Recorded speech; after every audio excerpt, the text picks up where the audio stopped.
Hello students, तो मैं आज आपके लिए एक टॉपिक लेके आ चुका हूँ और आज के टॉपिक का नाम है यूक्लिड विभाजन प्रमेय का यूक्लिड डिवीजन लेमा। ठीक है, ये क्या चीज़ होती है?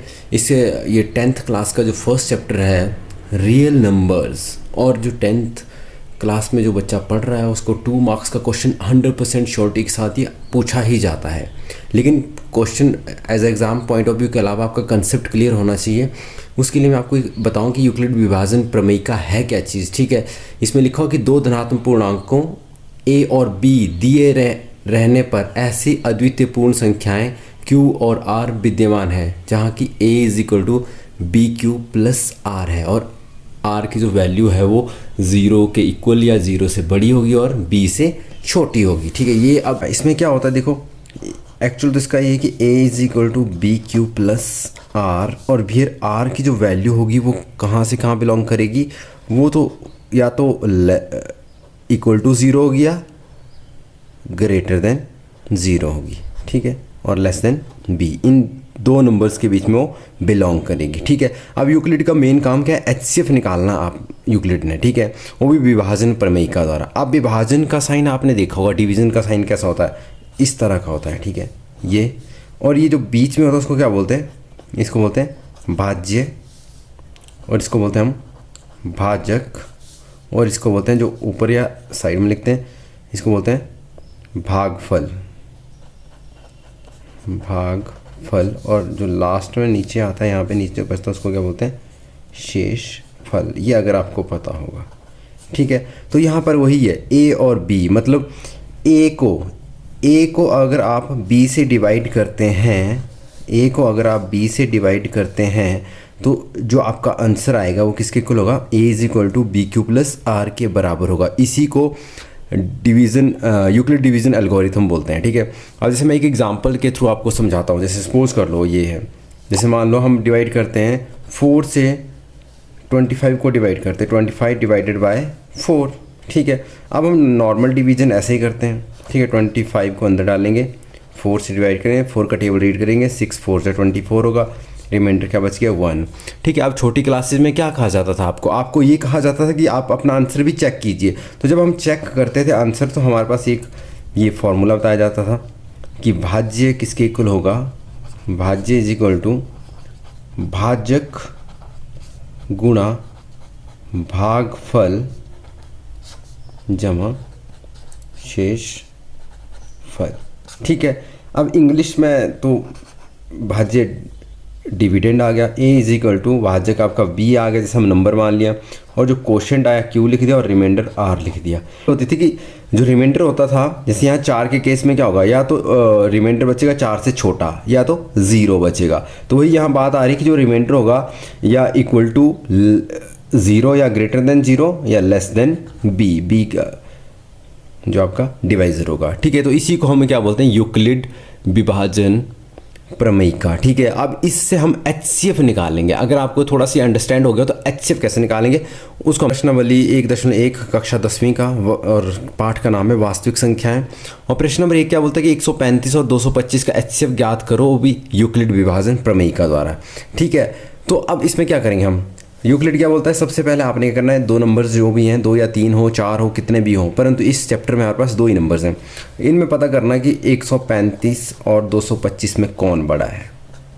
तो बड़ा कौन है? 225। ठीक है, 225 बड़ा है तो इसको डिवाइड करना आपने किससे? जो बड़ा नंबर है उसको अंदर डालना है। ठीक है, और जो छोटा नंबर है उसको भाजक रखना है। ठीक है, अब इससे डिवाइड करना है। अब 135 से कम 135 आएगा, 135 को 2 से गुणा किया तो 270 हो जाएगा। तो 270 बड़ा होगा, आपको भाग करना आता ही है। 135 से कम 135।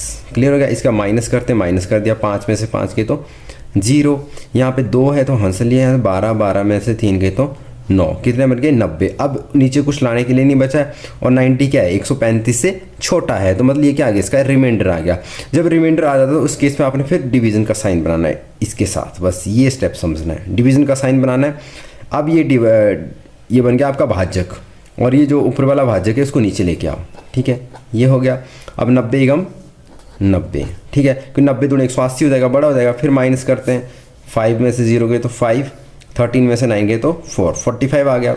ठीक है जी, अब देखो फिर से कुछ नीचे लाने के लिए नहीं है, तो 45 इसका रिमाइंडर आ गया क्योंकि ये 90 से छोटा है। ठीक है जी।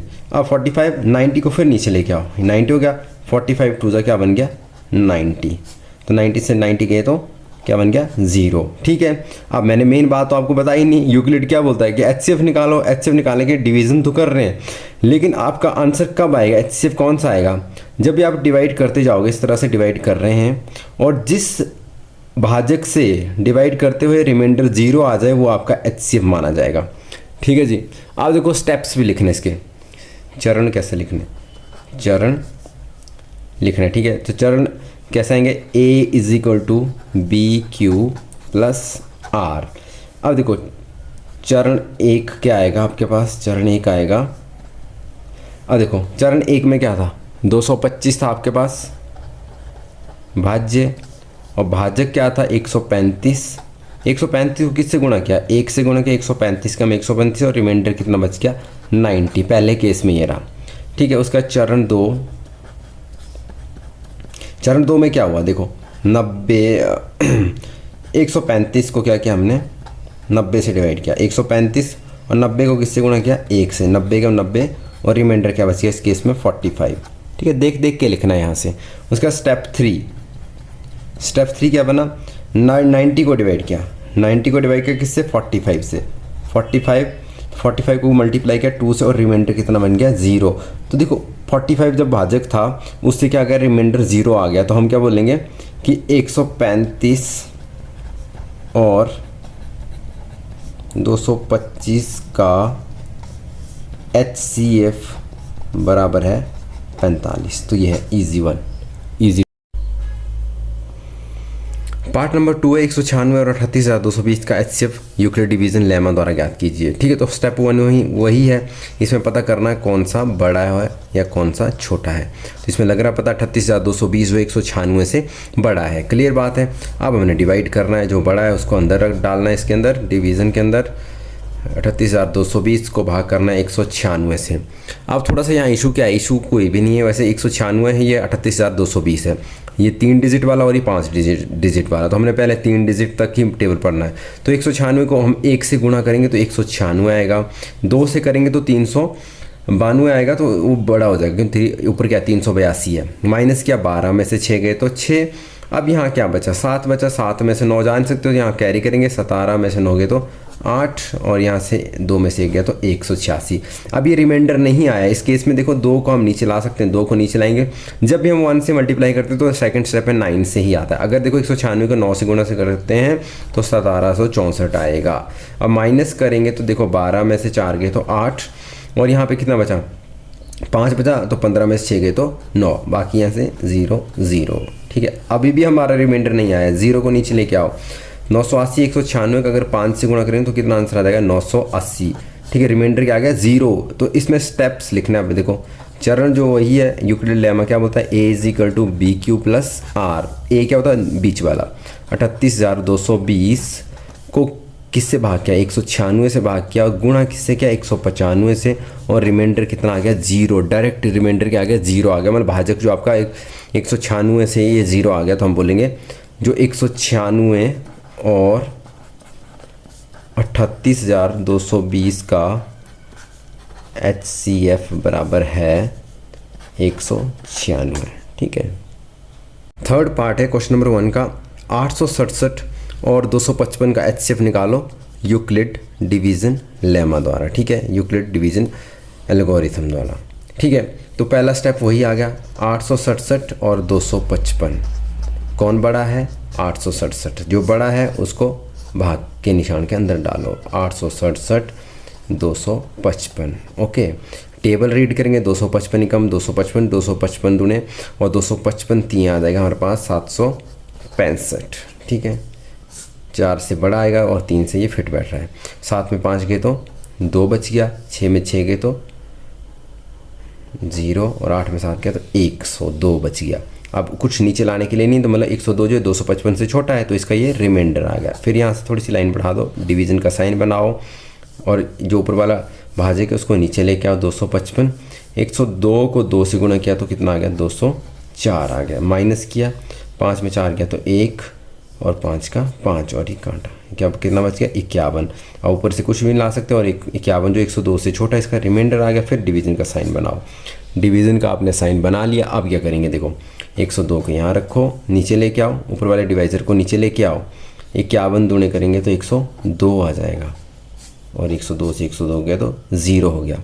अब हमने क्या लिखना है, स्टेप्स लिखने हैं, चरण लिखने हैं, इसके स्टेप्स लिखने हैं। ठीक है, चरण के लिए हमारे पास क्या है, A is equal to B Q plus R, मतलब A को B से डिवाइड किया जाता है।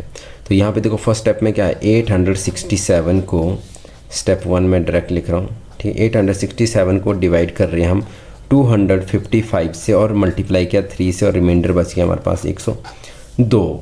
नेक्स्ट स्टेप में क्या किया, 255 को हमने डिवाइड किया 102 से, मल्टीप्लाई किया 2 से और रिमाइंडर बच गया हमारे पास 51। लास्ट केस में क्या किया, 102 को डिवाइड किया किससे, 51 से, मल्टीप्लाई किया 2 से और रिमाइंडर क्या आ गया 0। तो अब हम बोल सकते हैं कि 867 और 255 का HCF जो आएगा हमारे पास कितना आएगा, वो आएगा हमारे पास 51, जिस डिवाइजर से 0 हुआ है। आई होप आपको वीडियो अच्छी लगी होगी। तो ज़्यादा से ज़्यादा ये वीडियो आप अपने फ्रेंड्स और क्लासमेट्स के साथ शेयर करें ताकि मैक्सिमम बच्चों की हेल्प हो सके। और ये इम्पोर्टेंट क्वेश्चन है आने वाले 10th क्लास के एग्ज़ाम के लिए। Thank you.